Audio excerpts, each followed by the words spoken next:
Now that the brand new live action How to Train Your Dragon has hit theaters, that means there are now 4 films in the franchise, and that means that it's time to rank them.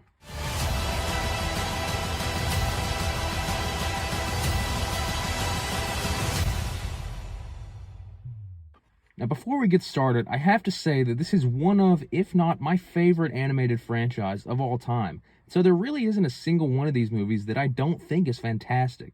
That makes this extremely difficult. It honestly feels like ranking my children, which I don't have. But without further ado, let's get into it. It's very counterintuitive for me to put a movie that I think is one of the greatest animated sequels ever made at last in one of my rankings. But I do feel like there are some things that make it a little bit less amazing than the others.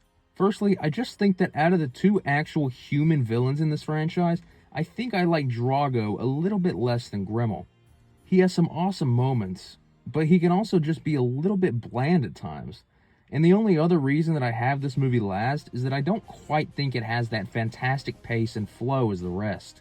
It still moves really well, I just think it takes a little bit more time getting going than the first and the third. Now for the positives.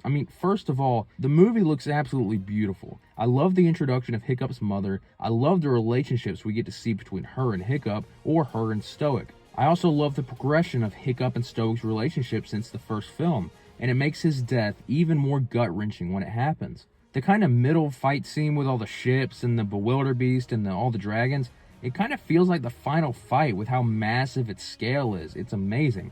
But the ending action set piece in Frozen Burt is also great as well. Overall, I feel horrible having to put this at last, but it has to be that way. Now we're to the point where I don't even have anything negative to say about any of these movies. The Hidden World is one of the most beautifully animated movies ever, and it helps that it probably has the most pure emotion of the whole franchise. I love the focus that it puts on Toothless. He actually feels less like just a dragon and more like an actual character in this one. Hiccup and Astrid's relationship is also at its best here, as they're preparing to get married and going through all the emotions involved in that. And like I mentioned for the last movie, I like Grimmel as a villain a decent bit more than Drago. I just think that even though he's about a third of Drago's size, he is still chillingly intimidating. I don't quite think his motivation is fleshed out as well as it could have been, but it doesn't really have to be, when all you have to do to be a villain in these movies is hate dragons, and that's basically all his character is. The score is also maybe at its best here.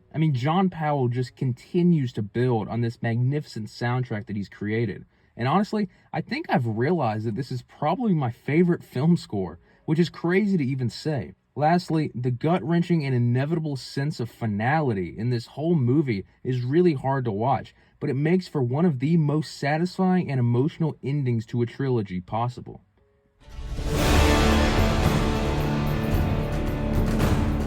Now this was the hardest decision I had to make on this entire list. Do I like the old animated version or the new live-action version of the same movie better? Ultimately, I decided to put the animated second, and I'll get to why when I talk about the live action, but for now, I just want to recognize how magnificent and groundbreaking this movie was. This may just be as close to perfect as an animated film can get. It's beautiful, especially for being made in 2010, before that freakishly good animation had started happening, but it looks fantastic. This world is just so creative and beautifully fleshed out, and I don't need to talk any more about John Powell's score, even though Test Drive may be the best scored film scene of all time, and I mean that. This story is so iconic and amazing. It laid an awesome foundation for future films while operating at a high level as its own movie, and that is hard to do. I think Hiccup and Stoic's relationship is a fantastic arc, and there's something so charming about Hiccup and Astrid's relationship throughout the whole movie and how it evolves as well. Overall, this is one of the best animated movies of all time, and I've honestly yet to find someone who disagrees with that.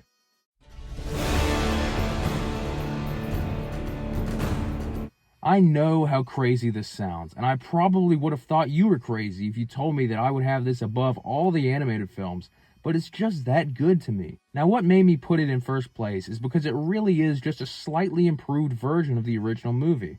I'm not going to hold that against it, I'm just going to recognize it for what it is. If the first movie is one of my favorites ever, then a slightly better version of it kind of has to be above it, right? As for why it's slightly better, there are really a lot of components to it, but I've kind of narrowed it down to 3. First of all, being live action just makes everything that much more breathtaking. Burke is even more immersive, the dragon flying is insane to watch, and everything just feels realer. The other 2 came from the added extra 30 minutes of runtime, which, contrary to popular opinion, I think made a huge difference. The first difference is that a couple of added scenes with Hiccup and Stoic made their relationship, which is already one of the best parts, even better. Also, Astrid is fleshed out even more in additional scenes, to where at this point, I actually prefer Nico Parker's version of Astrid to the animated one. All of those small improvements combined just make it hard for me not to put this as my number 1. If you want to hear more of my thoughts on the live-action How to Train Your Dragon, I've linked my full review in the description. Like I said, this is one of my favorite film franchises of all time, and I hold it near and dear to my heart, so I know that will make me have some strong opinions. But I do have to say that this is just my ranking, and I would love to see yours in the comments below. What do you think is the best movie? Do you think there's actually a truly bad movie? I want to hear it all. With that being said, thank you so much for watching, and God bless.